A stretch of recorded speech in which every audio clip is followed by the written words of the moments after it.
স্মৃতির পাতায় এখনো শুকায়নি রাজপথের সেই তাজা রক্ত, কানে বাজে সেই দুর্জয় স্লোগান।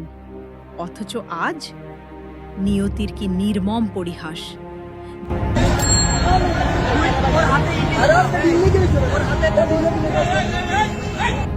যে অলিগলি একদিন বীরত্বের সাক্ষী ছিল, আজ সেখানেই আড়ালে আবডালে বয়ে যাচ্ছে আতঙ্কের চোরা স্রোত।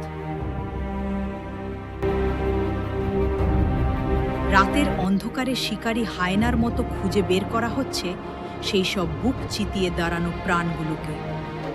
বাংলার আকাশ কি তবে আবার কালো মেঘে ঢাকতে চলেছে?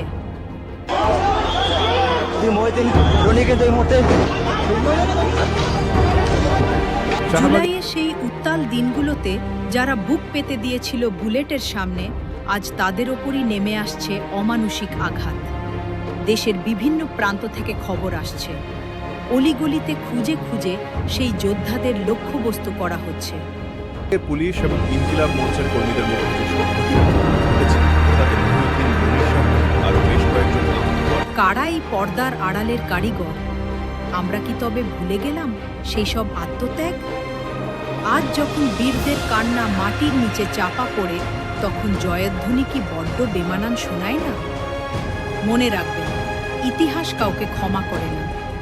অলিগলির এই অন্ধকার একদিন কেটে যাবে ঠিকই, কিন্তু প্রতিটি আঘাতের ক্ষতচিহ্ন থেকে যাবে জাতির বিবেকের আয়নায়।